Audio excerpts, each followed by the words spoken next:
Hello and welcome to another episode of Behind the Bar.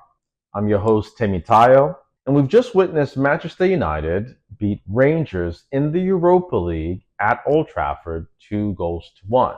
And this season has been a roller coaster from game to game, right? We win one game, we're going to lose the next game. And we've had roller coasters within games as well.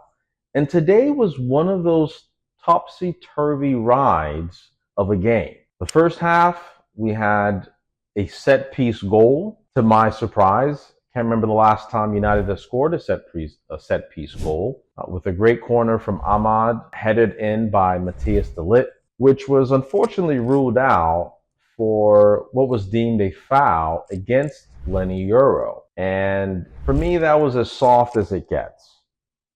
He barely touched the Rangers defender and he went down like a sand castle. And very disappointed that goal didn't count. Not a lot of goal mouth action in that first half, to be fair. But in the second half, former United goalkeeper Jack Butland decided to help us out from another set piece where he somehow managed to punch the ball backwards into his own net to give Man United a one-goal lead. And from there, you're thinking, all right, fortunate goal. Now let's kick on and put Rangers to the sword. But it just didn't happen.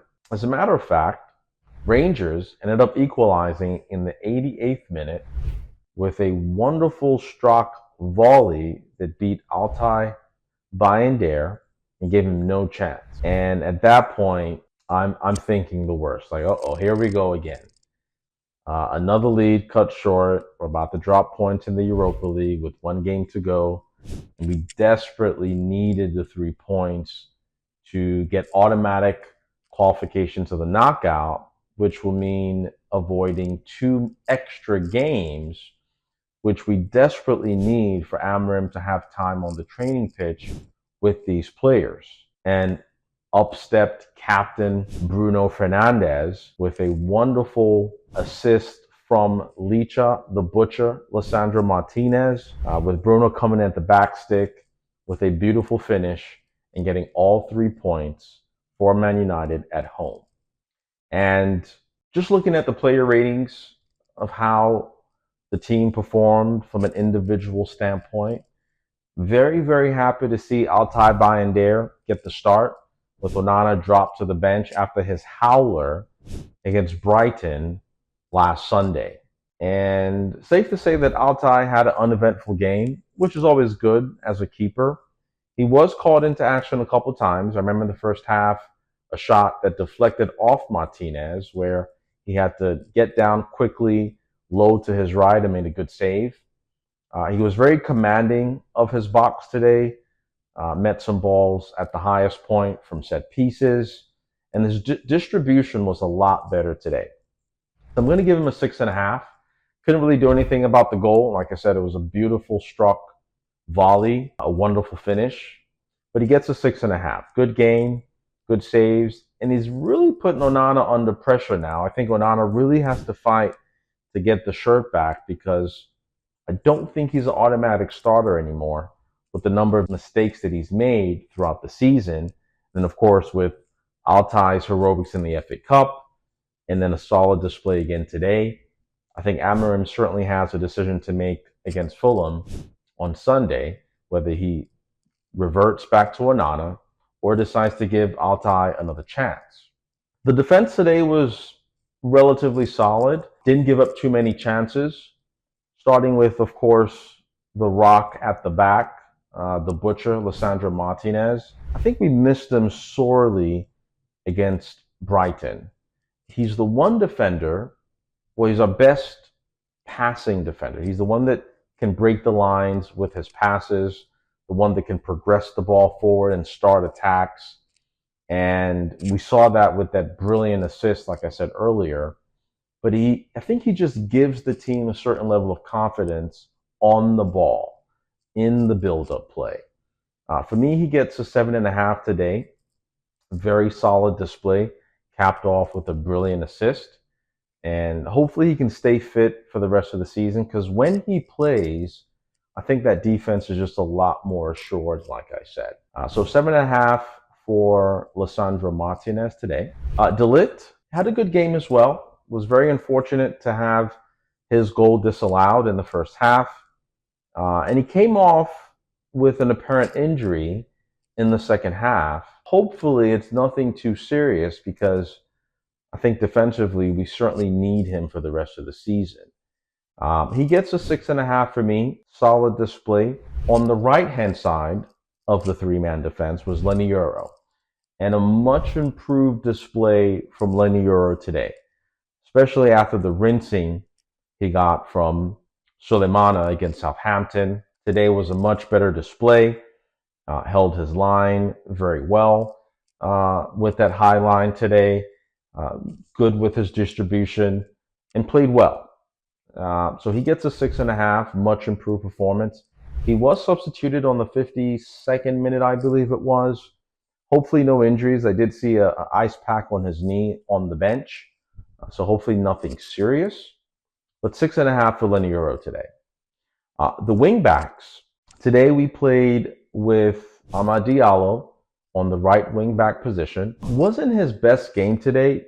He was a constant threat against his former team that he spent the season on loan a few years ago. He did score against them in the preseason, and I thought he was going to be able to do that again today, but it just wasn't his day. He had a really good chance in the first half where Bruno slipped him through behind the defense. And I was thinking he was just going to a deft dink over the keeper, but he went for power and a good save by Jack Butland. Other than that, he was pretty decent. Like I said, a good outlet for us, drove us up the field with his runs and was always available on that flank, hugging the touchline. So he gets a 6.5 for me as well today. I think he's much better in the 10 position, but today he played it as a right wing back and had a decent game. On the left wing back, we saw Diogo Dalot, who also had a decent game today. Was pretty good defensively. Didn't really do too much going forward. Even though Man United had the bulk of possession, we didn't really create too many chances. And it's no surprise that we're looking at the Lecce left wing back, Dorgu, who's primed to hopefully make a transfer to Man United before the window closes, because it's quite obvious that we need the width, right? The wing backs are the ones that provide the width and help to stretch the field and create attacks and create chances.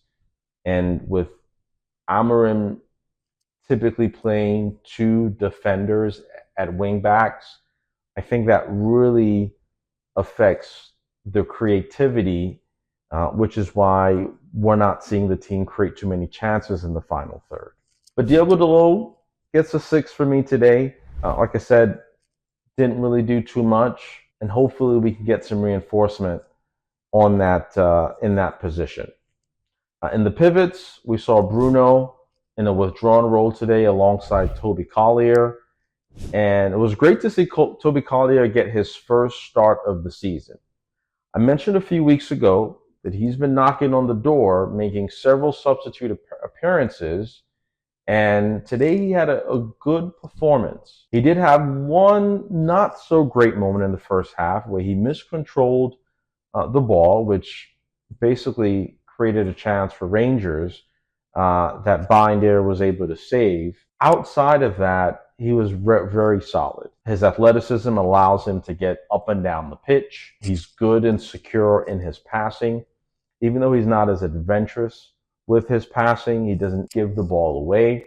And like I said, that athleticism is something that we so desperately need in midfield. Toby Collier gets a 6.5 for me today. Solid performance, and I think we'll see him again against Fulham, which is probably why he was withdrawn midway through the second half. Bruno playing in that deep lying playmaker position in the pivot. I really like Bruno in this position because I think the more he gets on the ball, the better for Man United, right? He's the one player that likes the ball in tight spaces, is able to knit passes together, play the 1-2s, and get the team up the pitch. And he's my man of the match, undoubtedly. A great finish. right at the death there to get the 3 points, like I said. And he gets an 8 out of 10. Man of the match display from Captain Bruno. And he's been consistent these last few weeks, like I said. And hopefully he can play in that deep line playmaking position in the pivot and help to drag the team up the field with the performances that he's put it in. In the 210s, we saw Christian Eriksen and Alejandro Garnacho. For me, Eriksen today gets a 6.5. He did technically get the assist for the corner, even though it was all credit to Jack Butland, our former goalkeeper, deciding to do us a favor today. And we'll take it, right? Eriksen had a decent game. Obviously, he's not the most mobile player on the pitch, but in that 10 position, I think he needs runners. And we didn't really have that today. Xerxes, the kind of striker that comes into the hole, wants to play with his back to goal, hold up play, link up play, which we saw today. So I don't think Eriksen was as effective just because he didn't really have the players around him to play to his strengths. So he gets a 6.5, a solid performance. I said the other week that Eriksen still has a role to play this season in spotty situations. And today was one of those spots where he came in, did a job, and ultimately helped get us in the lead from his corner kick. Garnacho, very bright performance today. It must be hard for him with all the news swirling, with offers from Italy, with Napoli, and of course Chelsea as well snooping around. But he showed that he's committed to the team. And I know that we're looking at potentially selling him for FFP reasons and whatnot. But for me, I'd love to keep Garnacho in this team. He was hungry. He got about the pitch today, had a couple shots saved, and he just looks to make things happen. And I think that's what we need, that young exuberance, that desire to want to make things happen. And I think he's an all-action player. Hasn't really found his position in the team yet with this number 10. Of course, he doesn't really fit into the wing-back position as well. But a good display. I'll give him a 6.5 out of 10 as well. And then, of course, up top with Xerxes, wasn't his best performance today. I think Rangers really sat back and soaked up pressure, which, of course, is why we had a majority of the possession.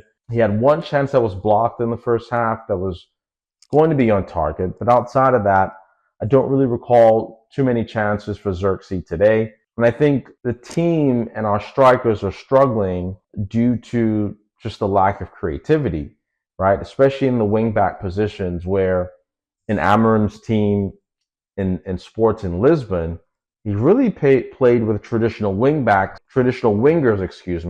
in the wing-back positions that tend to provide creativity down the flanks. And unfortunately, we just don't have the personnel.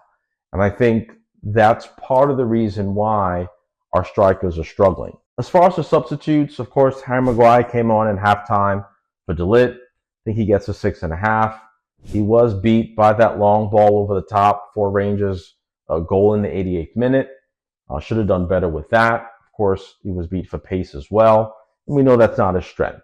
Malacia came on for Lenny Euro in the 52nd minute. Did a decent job. Again, just doesn't provide that creativity going forward. And we really need some reinforcements there. But he gets a 6 for me as well. Mainu came on, provided some legs, a little bit of a spark. Didn't really do too much as well. I'll give him a 6. Not sure if I'm missing anyone. Højlund did come on as well for the last few minutes for Xerxes. Again, not too many chances come his way. And I think that's just due to the nature of the team, as I've described, with the lack of creativity. But otherwise, I think a good result. You can't argue with that. Unbeaten in the Europa League, a chance to solidify our position in that top half to get automatic qualification to the knockout phase. And I think this is a competition that we have to put all our eggs in at this point. We know that Man United are a good cup team, and we've been that way from time. Remember, Ole Gunnar Solskjaer got us into a couple finals, one of them the Europa League, which we lost. Of course, under Erik ten Hag, we made it to 3 finals, won 2 of them. And this is a competition that I think we can win. Now, we're certainly not the favorites. There's some very good teams left in the competition. But if we win this competition, we get automatic qualification to the Champions League. And I think that has to be Amarim's priority, is winning the Europa League. And with players set to come back, Mason Mount, Luke Shaw, Lindelof is back training, and the potential for one or two signings, I think we can start to get healthy towards the end of the season and make a strong push in this competition and win some silverware, which is going to help with, of course, FFP getting to the Champions League and getting the revenue that comes with that and the ability to attract players. And so all to play for, even though the Premier League is basically a wash at this point, I think there's still a lot to play for this season, especially with the Europa League and, of course, the FA Cup. So looking forward to the game against Fulham on Sunday. This is going to be another roller coaster where we win today and then lose again on Sunday. Hopefully not, but we'll see how it goes. That's it for me today. Thank you guys for watching. Please like and subscribe. It means a lot to the channel. And I'll catch you guys on the next one. Cheers.